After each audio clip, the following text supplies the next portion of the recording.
Assalamualaikum warahmatullahi wabarakatuh. Di video kali ini aku mau berbagi pengalaman soal penyakit anak aku, di mana dokter anak yang menangani anak aku itu mendiagnosa kalau Akso nih epilepsi. Jadi awal ceritanya itu dimulai dari waktu Akso umur 8 bulan setengah. Di 8 bulan setengah itu dia gigi pertamanya itu numbuh. Tiba-tiba tuh jam 9 malam Akso nih panas. Badannya panas.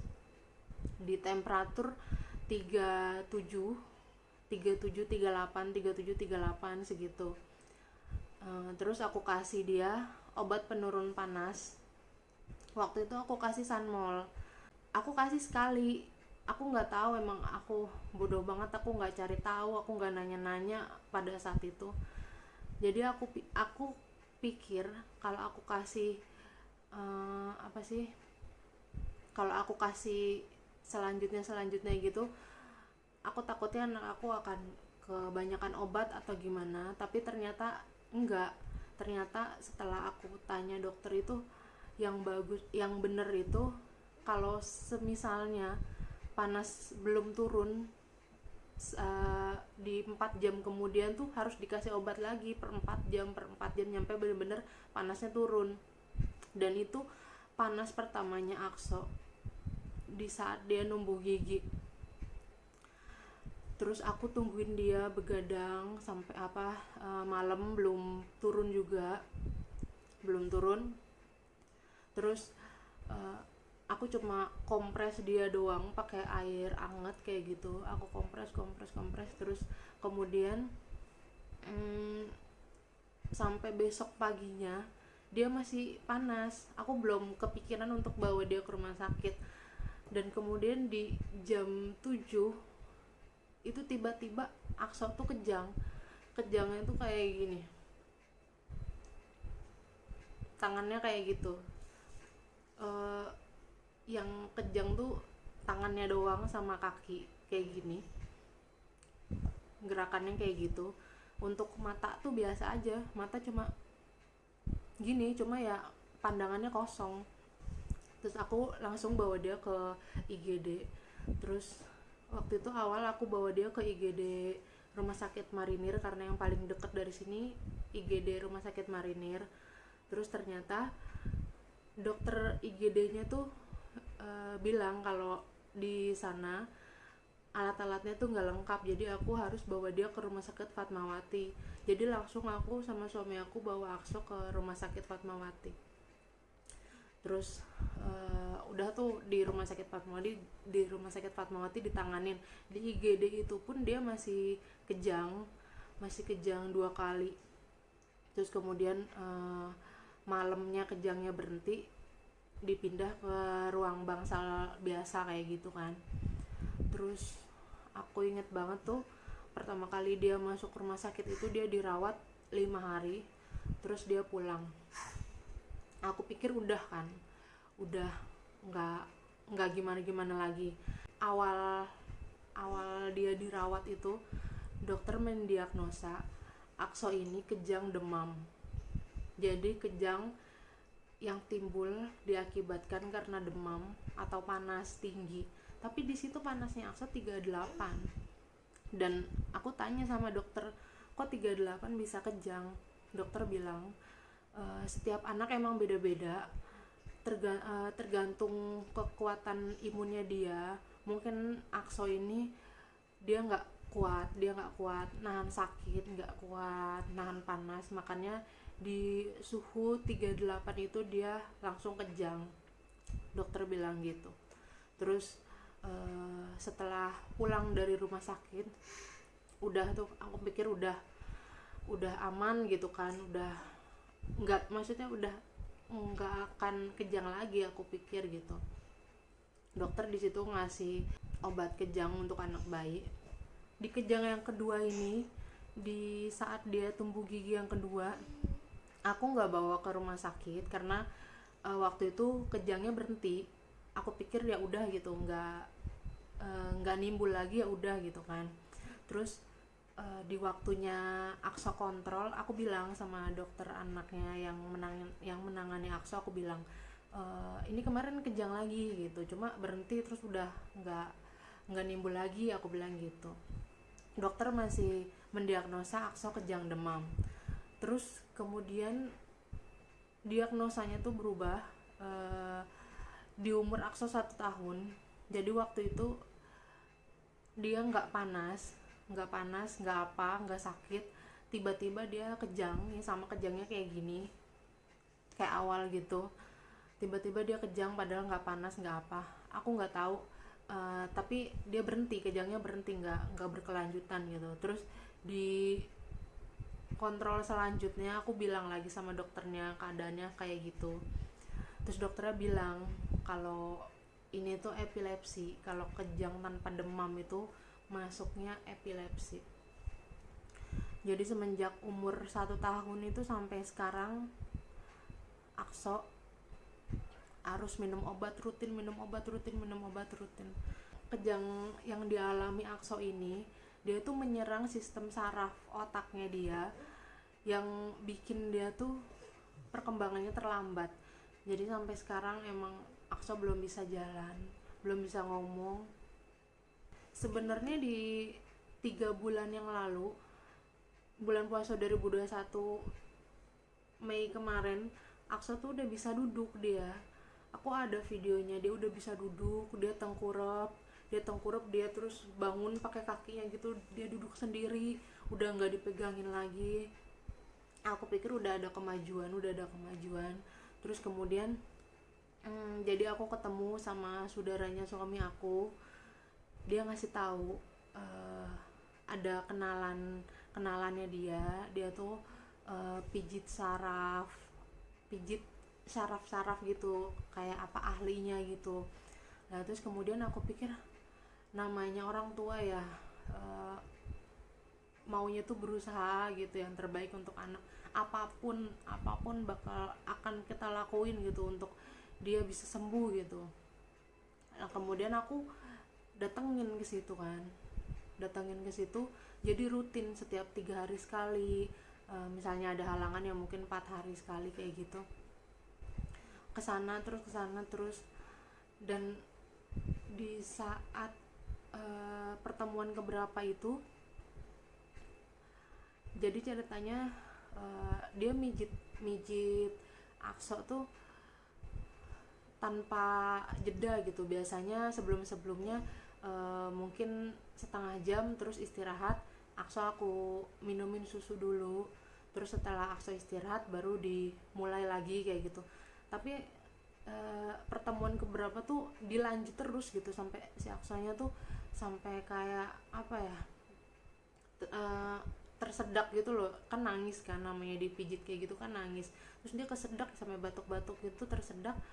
Terus di saat tersedak itu dia ini apa, aku tahu dia tuh pasti kecapean gitu kan, tiba-tiba kejangnya nimbul gitu. Terus semenjak itu di rumah, setelah kembali ke rumah kejang lagi, malam kejang, siang kejang lagi, sorenya kejang lagi. Terus karena pagi, siang, sampai sore itu dia kejang setelah pulang dari pijit itu, akhirnya aku kasih obat dia yang dari obat untuk berhentiin kejang yang dari dubur kan. Kalau anak itu masukinnya kan dari dubur, obat untuk kejang itu.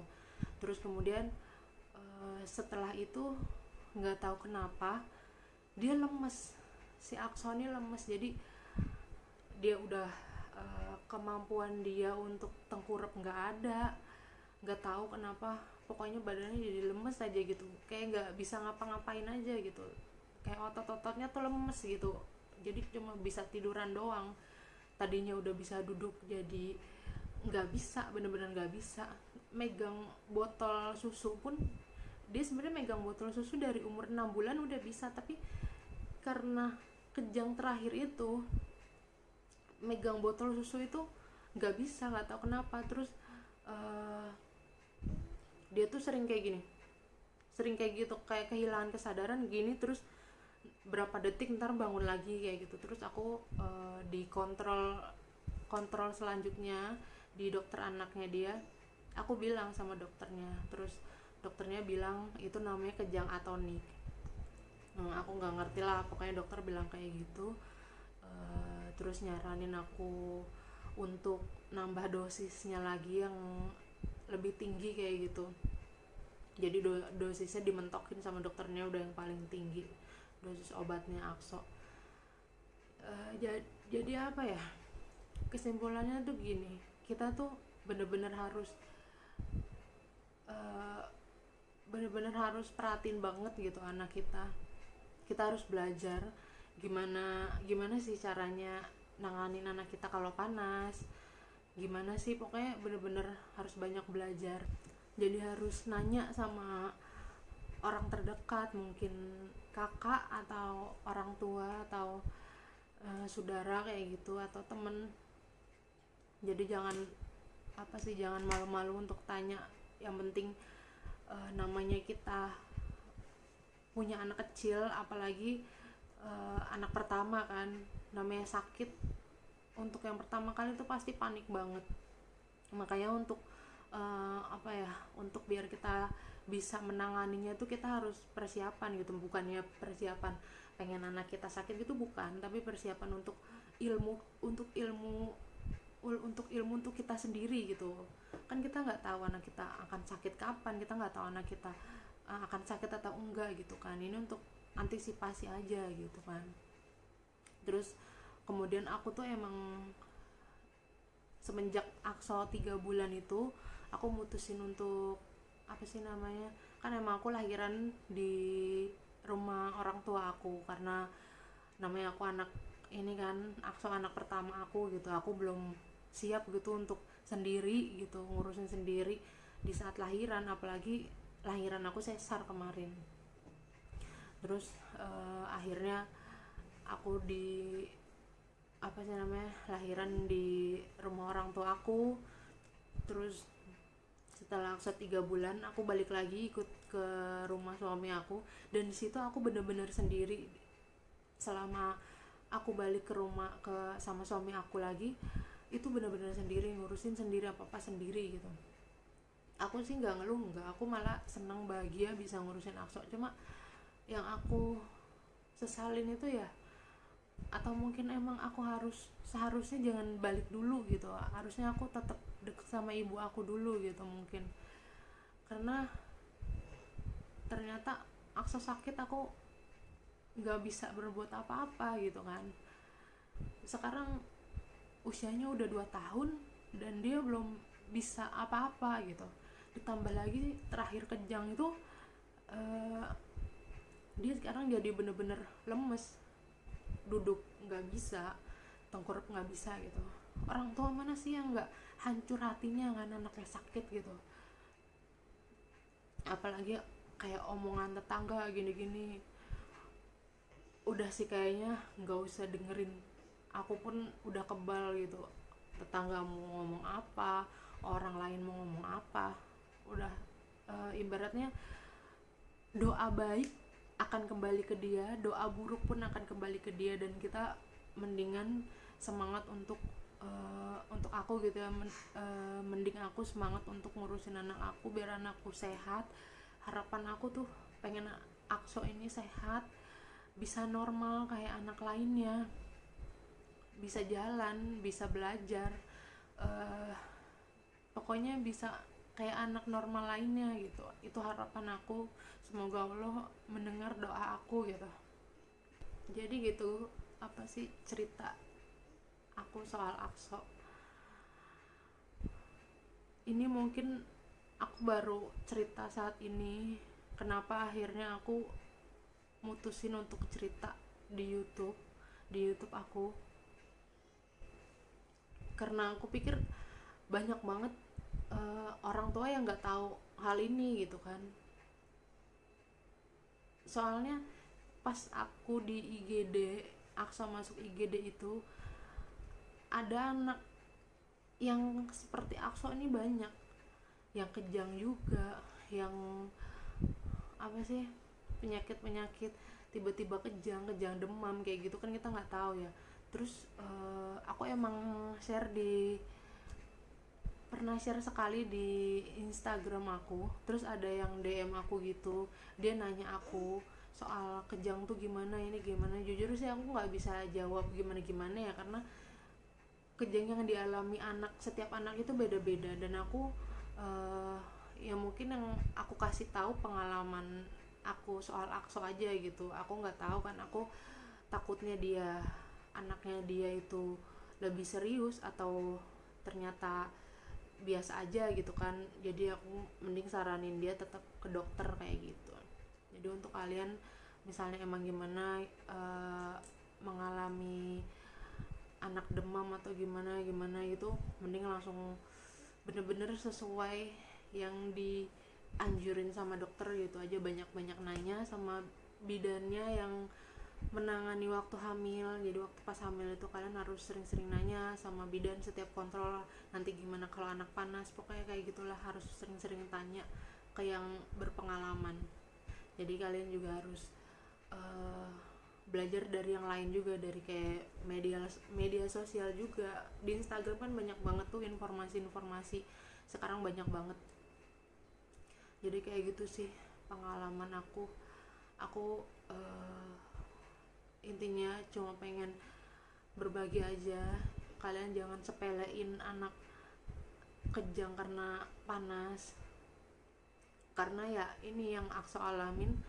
Setelah kejang demam itu malah jadinya epilepsi, dan dia harus MRI itu seperti CT scan gitu, yang untuk yang nggak tahu gitu kan. Dia harus pemeriksaan EEG, terus kemudian harus waktu itu diperiksa matanya, diperiksa telinganya, karena kan dia Akson ini belum bisa ngomong gitu kan. Jadi dokter bukan nyaranin sih, langsung dirujuk ke dokter mata, dokter telinga, pokoknya segala macam dilewatin sebelum terlambat kayak gitu. Mendingan kita antisipasi untuk anak kita, bener-bener dijagain dengan baik, karena penyesalan itu emang datangnya belakangan, dan kita nggak mau hal buruk terjadi sama anak kita. Jadi semoga kita semua dilindungin sama Allah, semoga kita semua anak-anak kita dilindungin sama Allah, dan jangan terjadi hal buruk sama kita. Intinya kayak gitu sih, banyak-banyak berdoa juga.